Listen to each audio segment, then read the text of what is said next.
Bonsoir, bonsoir, bonjour, c'est Congo News 24.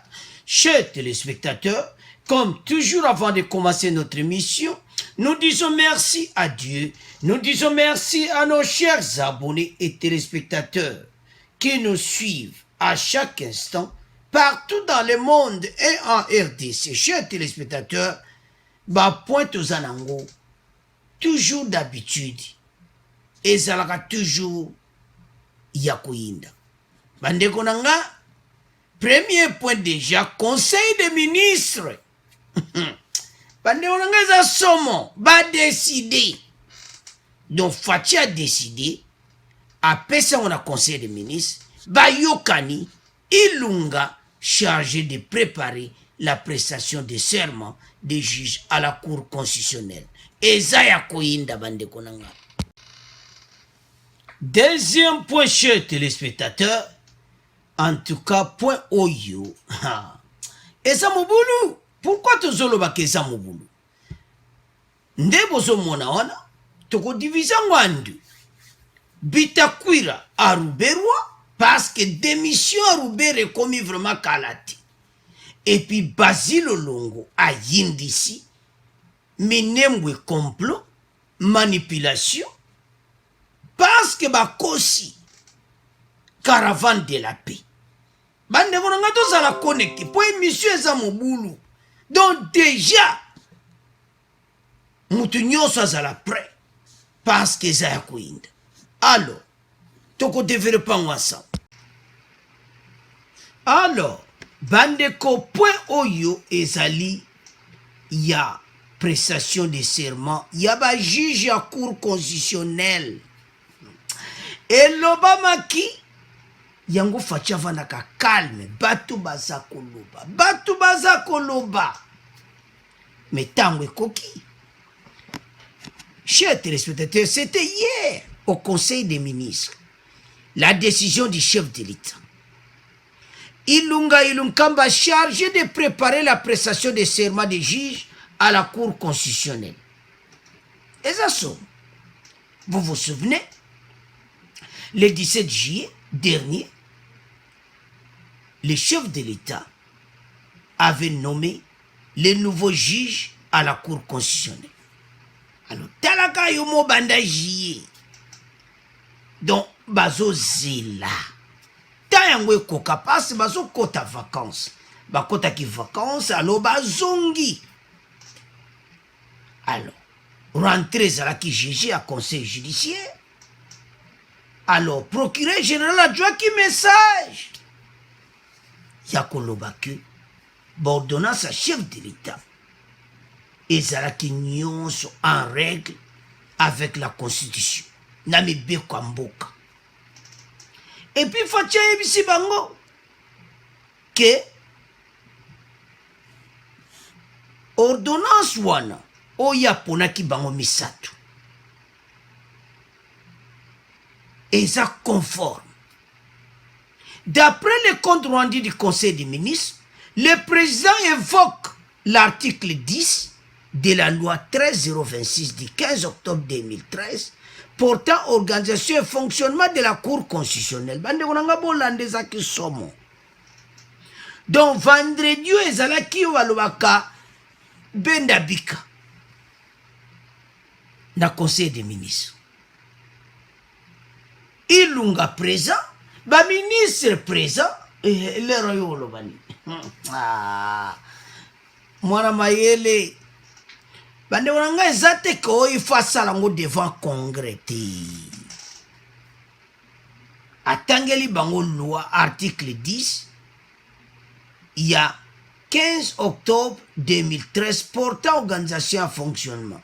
Et te koko salama peine à cour constitutionnelle. Alors, c'est décidé, bande konangai, que prestation serment au salam. PPRD ba beti bakot, ba salignons. Alors, Tambo Mwambana, Janine Mabunda bakene omona président de la République. Mission na bango ezala qui était ba inclus ba tia ba juge wana o barate qui ko prêter serment botana dossier wana eza mawa tro bakokotisa bango lisusu te. Pourquoi? Bango balingaki poste wana ti. Dagwana numéro 1. Numéro 2. Il fallait basala pendant 8 jours. Baza bato bayebi mibeko. Mais comme bayebi kake, oh yemei, oh PPRD, batne bako soutenir tala. Bande konanga to tika la ko réveil. Facha sana clé ya RDC na maboko. Bobo sana Kabila.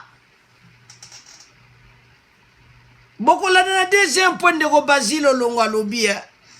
Batwana FCC ba manipula kabastu. Toke bana bango.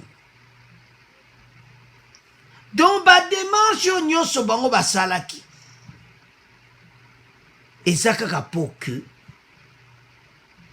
ba juge wa mibale batikala kuna parce que ba yebete Fachi azotia ba juge na ye et puis Fachi a commis la crédibilité makasi na cour constitutionnelle et puis ba juge wana ba vraiment ba koto sa makasi Fachi parce que boyo Kabila tikaki bo comprendre kaka fallait ka bazala nganda bazali banda yango zo mona mikolo elekaki batu baza kobundana batu zoka il faut mona qu'il y avait une tension parce que selon bango ba perdre bolandaki makambu ya Lambert Mende ya ba téléphone communication téléphonique Lambert Mende azoloba na téléphone ba registre ki azoloba que Kabila ko perdre cour constitutionnelle sobino bozo supporter ou bien bateau parce que déjà bazo mona que Fachi a gagné cour constitutionnelle ti ba juge na ande ko ngeza mugulu ndenge to tieli bino wana. Le conseil des ministres a ainsi chargé le premier ministre ainsi que le ministre en charge des relations avec le parlement de prendre toutes les dispositions pour que le protocole d'État organise correctement la cérémonie à cette prestation de serment qui doit intervenir dans les prochains jours. Alors, ayebisi bango yango que va se préparer pour la prestation en serment. Bande konanga so bolani ba mibeko bieza te kaka o ezala devant le congrès o bola bueno bato tu ba kozala be invité na prestation en serment tambwe mwamba koya Janine Mabunda koya tolana na émission passée. Janine Mabunda est la présidente de l'Assemblée nationale mais elle n'est pas l'Assemblée nationale. Tambwe Mwamba est le président du Sénat, il n'est pas le Sénat.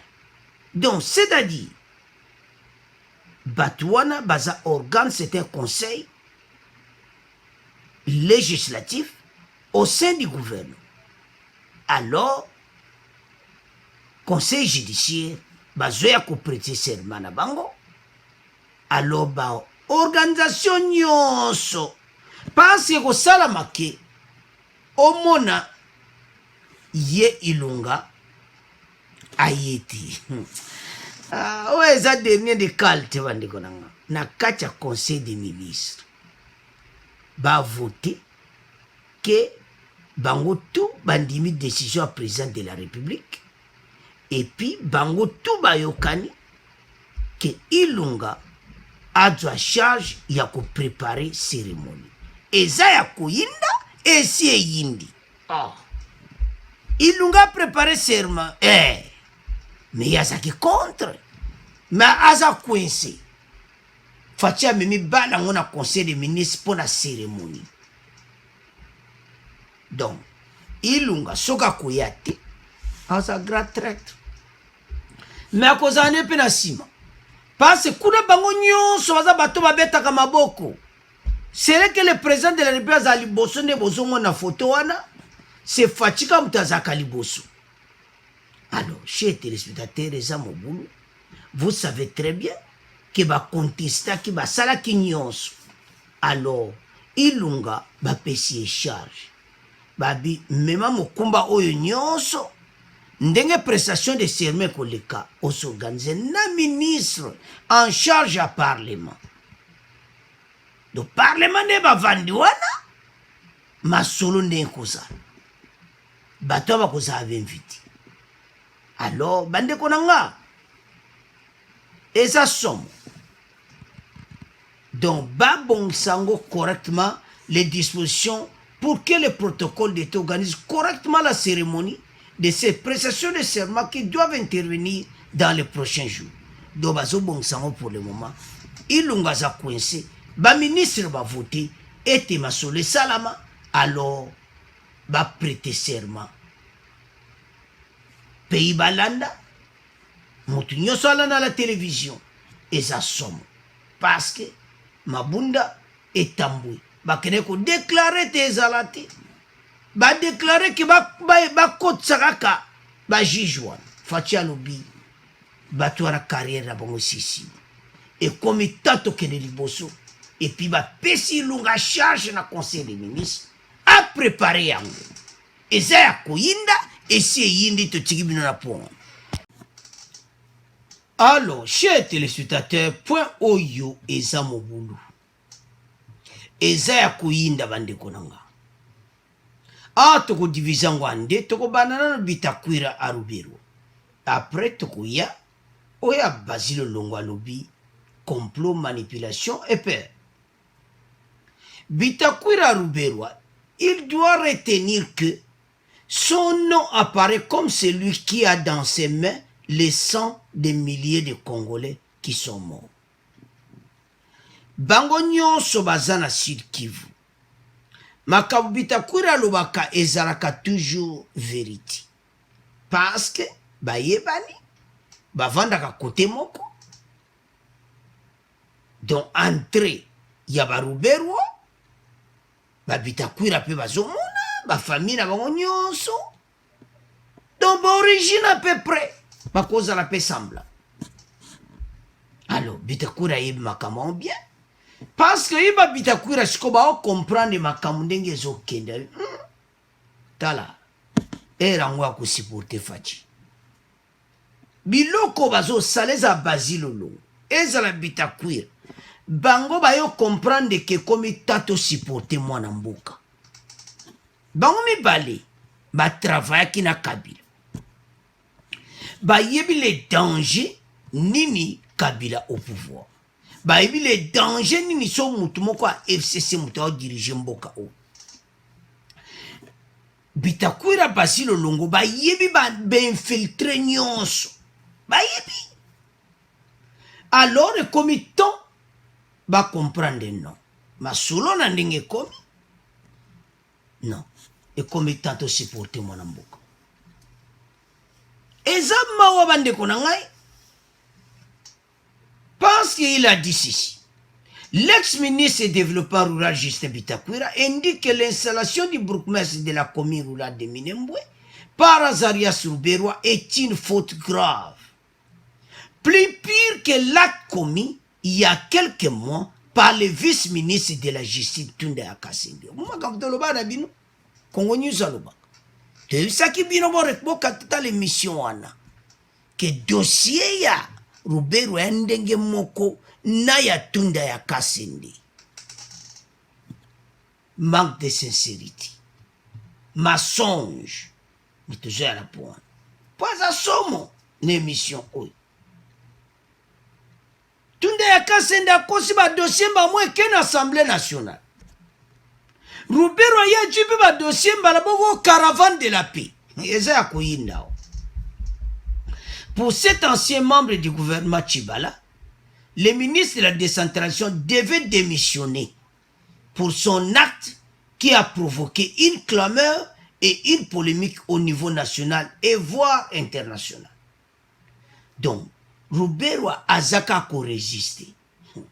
Zela ma solo na ya interpellation na Assemblée nationale ma solo na sikwe bimanano. Bokoyoka. que hier qu'on démissionné, s'ils n'ont pas, bah qu'on révoqué. Pas cette ministre de décentralisation de zomonati. Importance nango. Pe musala yango ezo sala na RDC. Eza département moko diabolique. Département moko ezo yela biso makambo lokuta ya peur, manipulation. Mais toujours à la point à deuxième pour t'expliquer en bien. Ce n'est pas possible. L'ancien ministre constate que pour avoir passé outre mesure, l'objet de sa mission allant installer les autorités locales à Minembwe par le gouverneur du Sud Kivu et son ministre provincial de l'Intérieur en toute naïveté. Justin Bitakura rappelle à l'ancien vice-président qu'il est impliqué dans la mort de plusieurs Congolais dans l'Est de la... Wana kutoloba Congolais di bazoloba. Malobezo mamikolo oyo. Bande konanga. Makamba Minembwe ifale bit irubero asala ngopeka ndenge wana poto yeba makamba ngo. Toyeba bango bien. Pas à prendre ba secret nyo subimi. Eza mawa bande konanga. Azo tambola na makila ba Congolais na maboko. Biso batutolobi ti. Bitakura mutalobi. Kerubero aboma mingi. Moto aboma mingi boui. Il est celui qui a dans ses mains le sang de milliers de Congolais. Donc, le kolazana ngona maboko et comme étant Oyo a démissionné ou bien azala révoqué. Et puis nandenge makambo zokende. Ba usage de feu comme bande ko bondi makambo tozoloba. Makambo e comme na ba niveau moko passe pour le moment ya sengaki ba yoka enanu. Alors ba yoki batu bakolanda bakutuna ba question. Déplacement de makambo ko yinda. Alors directement bande ko ngana pona Bitakwira swazoloba yangu tala. Bitakwira azamutu ya bango. A travailler na FCC ba travailler ensemble. Ba tuana kaka bo comprendre na ndenga na zolo mais ye alobe comme temps na supporter na ngafachi. Et comme temps na longwa distraction buzoba oyo. Et comme temps so FCC abengana nenga abengana nenga wana Bitakwira parce que makambo oyo bandeko nanga eza mobulu et comme temps oyo agi abimane na buzoba alors toke mbala moko na deuxième point Basile ayindisi Minembwe complot manipulation et peur caravane d'épée bandeko tosala quand même réaliste toko boko yoka ezaka mo extrêmement muke boko yoka ndenge expliquer yango eza possibilité premier ministre Ilunga aza traître oui aza muta FCC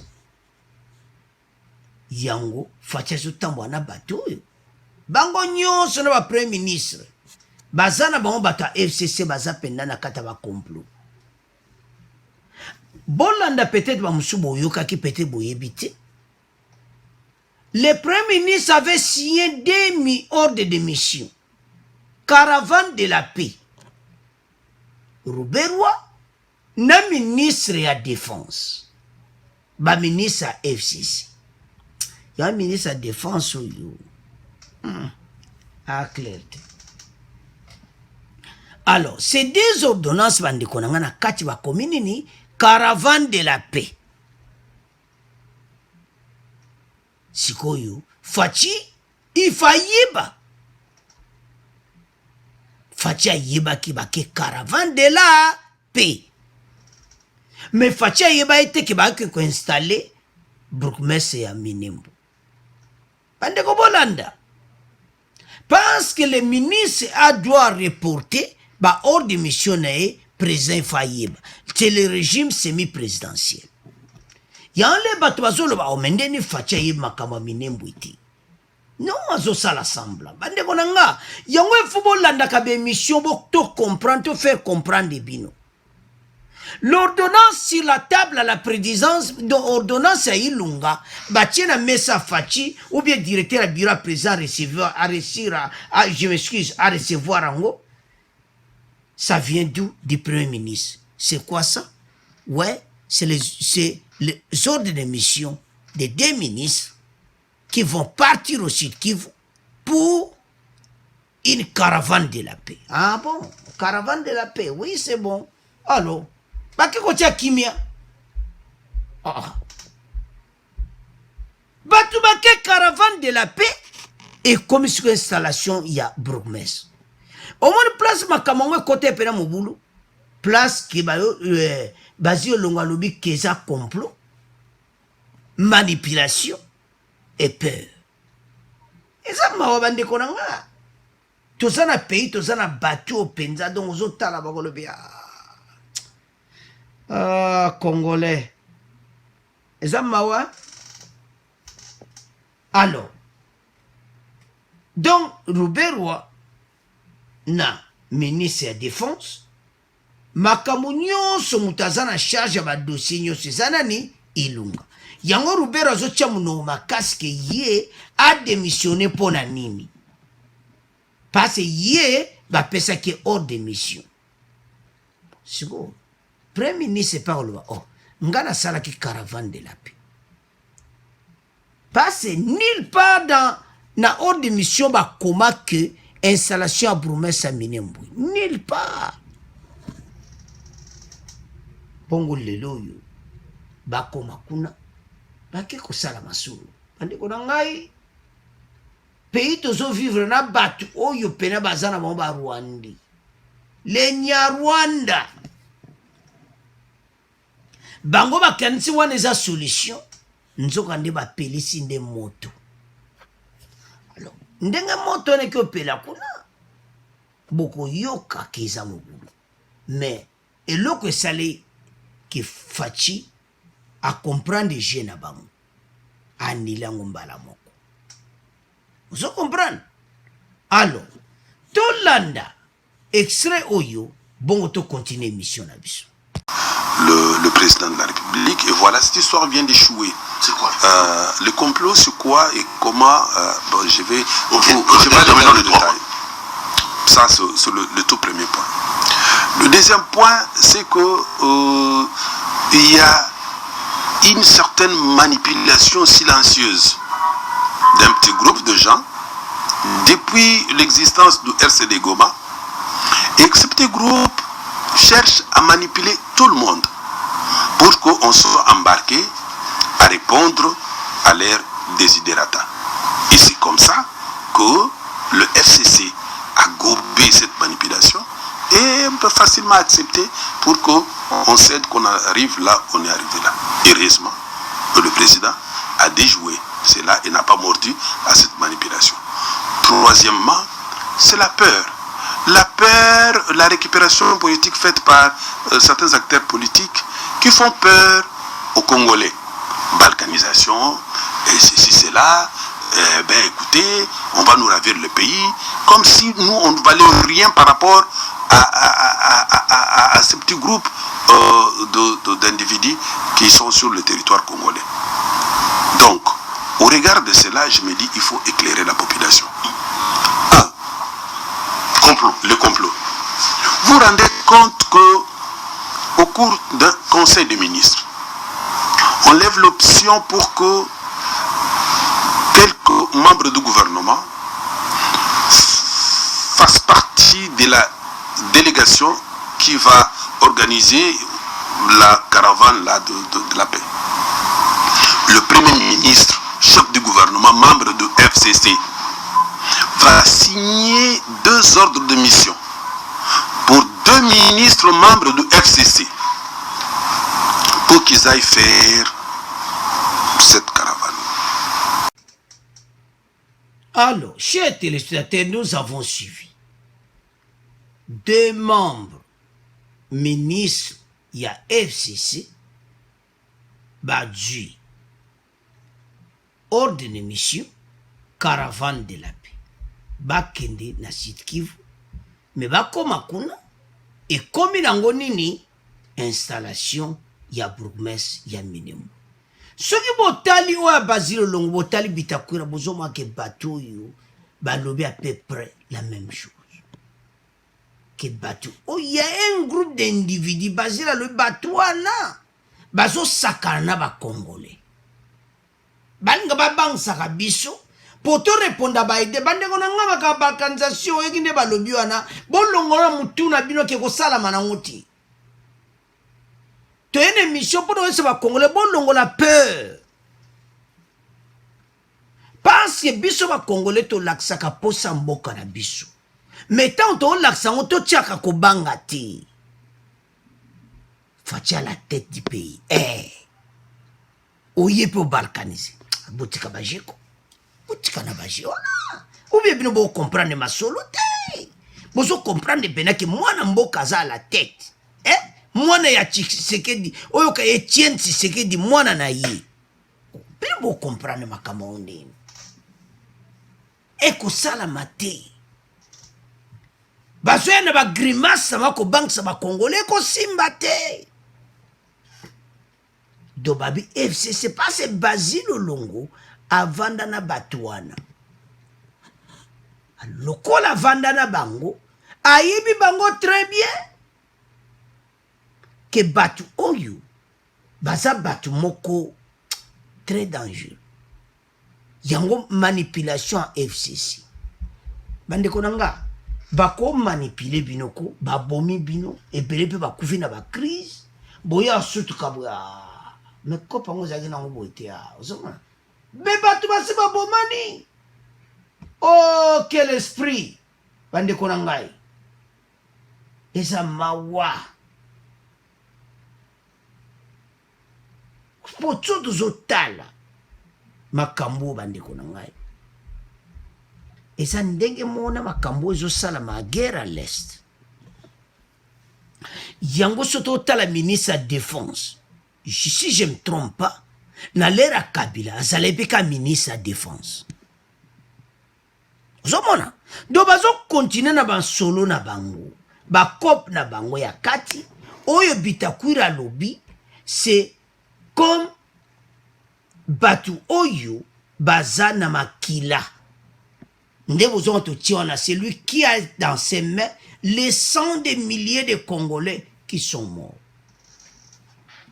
Bandeko article eyindisi Bitakwira zobanga na ye lisusu te alobi te tabandeko boyebi eza lokola mutu moko azaki na azaki ubi azaki amvuta la muki Bitakwira botama wana na Sud Kivu. Eza l'origine peut-être koza ou bien Rwanda ou bien nime abotama wana. Eza tene bao ba ye na misu na ye. Nandenga mabeti. Ya koza na mo esprit moko mo bien pas abotami wana. Bango siko ba ye na misu na ye Bitakwira zo mona ba onde ba koti. Bazo yemba ba koti na nandenga mystique. Bo comprendre kaka bakoti bazoyemba bakoti baleka kiawa do baleki awa mona bango balata ene to mona wala bo comprendre kaka siko masolo baleka kiwana bakatsa ki baepe destination wapi Minembwe nzone bazana ba Nyarwanda yango un groupe d'individus de Basile Olongo alobi bani basakana batu. Oh, ba Congolais bo sakana ba Congolais te. Et comme temps bino nyonso kalate. Fatia zo zela ten koka. Bande wananga mikolo bo van bo bi déboulonnage wana. Yango zo salama progressivement. Ba ministre yo mibale. Ce qui va corriger 2023 bon total. Mais nandenga mabeta. Passe batu ba yebi Félix Tshisekedi ti. Ngala lobango. Nandenga mabete sona tabande ke belo commentaire ba yebi na mo fatiti. Il est bon. Atala bango. Vous vous souvenez? Alwaki Banyamulenge, ce sont des Congolais. En tant que président, il faut le bayango parce que bango ba joie nationalité congolaise. Fatia kuti bango na nationalité. Mais baza ba Nyarwanda. Et asa neti biso za na Belgique, o za na France, o za na Allemagne ou bien en Italie, en Espagne, balubino za nationalité espagnole, nationalité belge, nationalité française. C'est ça. Yango wana fatia lo baki te baza ba Congolais parce baza na nationalité. Mais biso mo toyebi ke baza na bango bango ti baza bapaya. Allo bato nyonso ntango bazoya na manevre na bango wana bazobangisa bato alo ke faci azotala bango nye alia boyokala ti. Chers téléspectateurs, petit à petit baposa minene bato bakozwa penda lisusu te toza awa. Déboulonnage à bien date nango eza 2023 parce que faci contrat na bango abuo pia contrat o bato batiaka makele contrat yango wana faci alubiso tozala bino ti 2023 tokokabwana te peuple ata azoboya tozala tokozala. Pourquoi zoloba tokozala? Parce que akoki korefuse bamo wana te o basignaki bato nyonso en public. FCC cache basignaki yango basignan pour 5 ans bakotravaille ensemble 5 ans de place de masolo ekoyebana. Déjà cour constitutionnel eza blindé tala bino bozo rêve yango bozomona ke cour constitutionnel o prestation ya serment oyo ekoyinda na palais de la nation, au palais du peuple, et puis balobi père ekosala nango me partout. Professeur Mbata alobi eza te kifo esala maka na devant le congrès eza ya koyinda. Donc faci aganye nano cour constitutionnel bato bakozala te. Alors tozonga na dossier oyo ya Bitakwira Basile Olongo. Pourquoi bazoloba na bango ke bato baya bato ko manipule bato bazo me makila na maboko na bango. Rubero aza na maboko makila na maboko neza makila ba Congolais. Ako résister? Il ne peut pas résister. Baza bato bako kiti. Alors RDC batika mboka na biso. Baza Banyarwanda bayaki bazwi pe ba poste et puis bazo changer constitution côté wana ke pose la présidente de la République. Il faisait le botama na RDC. Comme ça, bateau, tout va vous acheter. Ba botama na RDC. Bayaki oya. Bazaba paya. Yango Basile Olongo bi un groupe d'individus bayaki. Basile Olongo bangite. Un groupe d'individus bayaki. Bazako tia bato peur, manipulation. Kosa ba complot. Fatia déjouer bango. Fatia zala kite. Fatia ke bango ba ke caravane de paix. Bino bo ke caravane de la paix. Fatia ke yeba makamo bino go sala kun. Bande kona nga pobo to chabno lumière. Fatia yeba kiti. Fatia yeba ke bango ba ke caravane de la paix. Mais ba yo surtout ka caravane de la paix et comme installation ya bourgmestre. Alors bande kona nga poto nto régime ngoboui. Tozala ensemble. Congolais ozalaka onga na supportaka ESID, MLC, ob tosangana. Onga IDPS tosangana. Ba Rwanda bakozane loka kolobati. To supporter mwana mboka azala mutu. Je vous rappelle vos paroles, surtout bandeko ya diaspora. Botala babano wana tu bochacha na YouTube. Babana botala angote. Biso kaka Kabila longwa ata botie nzinzi toko ndima ye. Lelo bokoma wangana. Bolobaki biso problème c'est kaka yasa nini alongwa. Mutu nyoso akota wana tokosupporte ye. Mais pourquoi tozokosa? Tolobaki yango biso nyonso. Mais ngai yo mutu nyonso. Donc biso tolobaka handicapté type falungwa. Batu nyonso Martin Fayulu bo supporte wana mutu wana wakobima bima na ye. Mais nzambe asali kesa Martin Fayulu batu bayebaki te. Lelo bayo comprendre so Martin Fayulu abimaki mbe mobulu. Nzambe ayebaki. Abiti yeti faci nde mutu akokozala wana. Mais lelo tokomi na faci. Mais mwana mboka na mole bo changer mentalité. Biso nyo to changer cœur. To supporter ye. Mais toujours mon ba message moyo kina mawa. Et comme absolument nulle part. To kanzo toloba. Batu yo bazilo longolo mais un groupe d'individus. Baso kosebno balkanisation ça mawa. Alors, chers téléspectateurs, les amawa. To komo tika ngona bino. To comme na fait mission. Bon abonner massivement, bon continuer à supporter, bon partager ma bande pour qui déjà koyinda peso continuer koyinda. Alors, merci pour nos commentaires, pour nos support à abonner na biso. Au revoir, à la prochaine.